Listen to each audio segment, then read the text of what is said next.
pagsalubong sa bagong taon, buhay na buhay sa bawat tahanan ng Pilipino ang mga paniniwala at tradisyong matagal nang isinasabuhay tuwing bagong taon.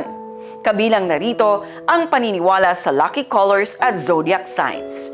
Makikita sa maraming pamilya ang sabay-sabay na pagsusuot ng paboritong kulay para sa group photo, selfie at paniniwalang ito'y nag-aakit ng swerte sa darating na taon.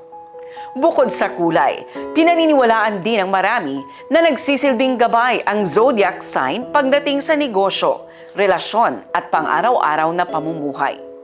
Ilan lamang ito sa mga tradisyong malalim na nakaangkla sa kulturang Pilipino tuwing papalapit ang bagong taon. At ngayong 2026, alamin natin kung anong kulay ang itinuturing na bida at kung ano ang sinasabing zodiac sign ng taon. Bahagi na ng kulturang Pilipino ang pagsunod sa mga paniniwala tuwing sasapit ang bagong taon. Isa sa mga pangunahing kinukonsidera ng marami ay ang pagpili ng lucky color at pagtingin sa zodiac sign bilang gabay sa paparating na taon. Hindi lamang ito uso or trend, para sa iba, may dala itong swerte sa kabuhayan, sa relasyon at sa pang-araw-araw na desisyon. Isang tradisyong minana mula pa noon at patuloy na niyakap hanggang ngayon bilang simbolo ng pag-asa sa mas maayos at mas masaganang bukas. Ngayon 2026, isang kulay ang namumukod tangi at itinuturing na lucky color ng taon, ang teal green. Ayon sa mga eksperto sa kulay at feng shui, ang teal green ay kombinasyon ng bughaw at luntian, sumisimbolo ng balanse, paglago at malinaw na direksyon. Isa itong kulay na iniuugnay sa bagong simula, mahinahong lakas at matalinong pagdedesisyon. Bagay itong isuot sa mga nais magkaroon ng tahimik ngunit matatag na enerhiya, lalo na sa negosyo at propesyon. Hindi ito agresibo sa paningin, ngunit kapansin-pansin sa presensya. Sa panahon ng mabilis na pagbabago, ang teal green ay paalala na may lakas sa pagiging kalmado at may swerte sa balansing hakbang sa buhay. Opisyal namang inanunsyo ng Pantone Color Institute ang Cloud Dancer or Pantone 114201, isang banayad, malaulap na puti na nagdadala ng linaw at sariwang simula. Bagay ito bilang base or accent sa anumang outfit, hairstyle o interior design na nagbibigay ng modern elegance. Ngayong taon, parehong kulay ang sumasalamin sa global trend ng sophisticated simplicity, madaling i-pair, timeless at visually striking sa kahit anong okasyon.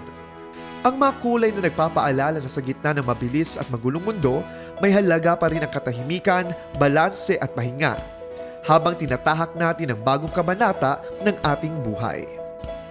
Samantala, ayon sa Chinese zodiac, ang 2026 ay Year of the Fire Horse, sumisimbolo ng kasiglahan, tapang, determinasyon at mabilis na pagkilos. Magsisimula ito sa Pebrero 17, 2026 at magtatapos sa Pebrero 5, 2027 ayon sa Chinese Lunar Calendar. Bilang bahagi ng tradisyon, narito ang zodiac sign ng bawat buwan, kasama ang mga dapat iwasan sa negosyo at trabaho upang hindi maapektuhan ang swerte. Ang mga pinanganak sa ilalim ng Capricorn ay kilala sa pagiging masipag, responsable at disiplinado. Sa 2026, makakabuting iwasan ang mga sobrang pag-control at pagiging sarado sa bagong ideya. Mas suswertehin kapag naging bukas sa pagbabago at marunong makinig sa suwestyon ng iba. Ang mga ipinanganak sa ilalim ng Aquarius ay malikhain at progresibo, laging puno ng bagong pananaw. Ngayong taon, dapat iwasan ang pabigla-biglang desisyon lalo na sa pera at partnership. Mas magiging maganda ang takbo ng taon kapag pinag-isipan muna ang bawat takbang at pinili ang tamang katuwang. Ang mga pinanganak sa ilalim ng Pisces ay sensitibo, maunawain at may malakas na intuisyon. Sa 2026, mahalagang iwasan ang emosyonal na pagdedesisyon at agarang pagtitiwala. Mas lalapit ang swerte kapag sinabayan ng praktikal na pag-iisip ang kanilang likas na pakiramdam. Ang mga pinanganak sa ilalim ng Aries ay puno ng tapang at enerhiya at hindi takot sumubo. Ngayong taon, dapat iwasan ang padalos-dalos na investment at mainit na ulo sa usapan. Mas magiging pabor ang taon kapag inuna ang mahinahong pagpaplano bago kumilos.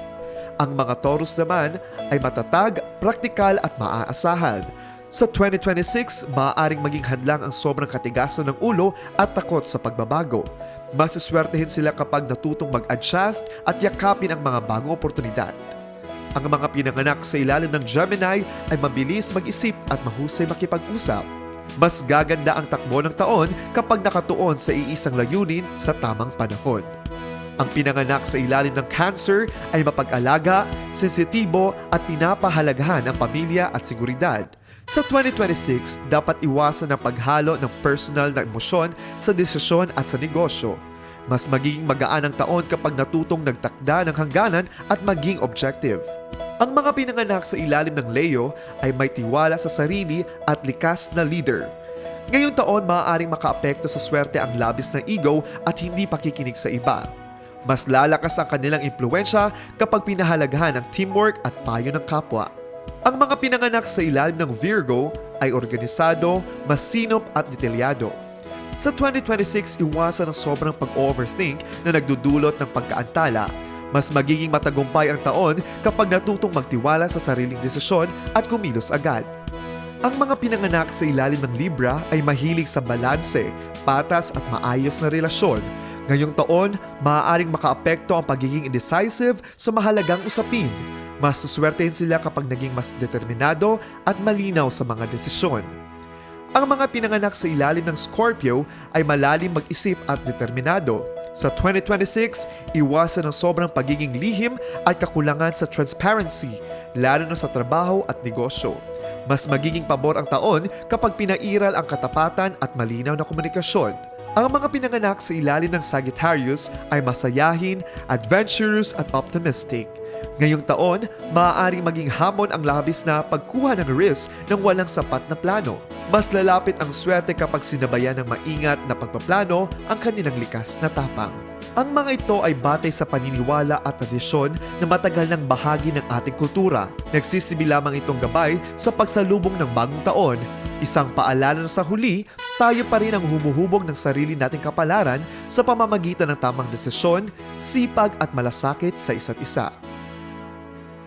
Sa huli, ang lucky colors at zodiac signs ay hindi lamang tungkol sa pamahiin. Ito ay salamin ng pag-asa ng bawat Pilipino, pag-asang magiging mas maayos ang darating na taon, mas matatag ang pamilya at mas maliwanag ang kinabukasan.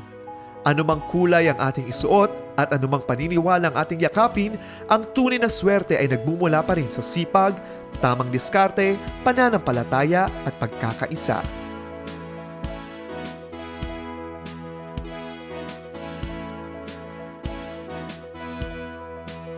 Sa pagsalubong natin sa 2026, dalhin natin hindi lamang ang lucky colors at zodiac signs, kundi ang mas matibay na pag-asa at mas malinaw na direksyon. Ako si Marcus Uy at ito ang iMinds Special Episode para sa mas makabuluhan at makulay na bagong taong Pilipinas. Sa pagsalubong natin sa 2026, patuloy na nagbibigay kulay at saysay sa ating kultura ang mga paniniwala at tradisyong minanapa mula sa ating mga ninuno. Maaring magsilbing gabay ang lucky colors at zodiac signs, paalala ng pag-asa, bagong simula at positibong pananaw sa hinaharap. Ngunit sa huli, ang tunay na swerte ay hindi lamang nakikita sa kulay na ating isinusuot o sa bituing ating sinusundan. Ito'y nahuhubog sa sipag, tamang diskarte, pananampalataya at pagkakaisa ng bawat pamilya at komunidad.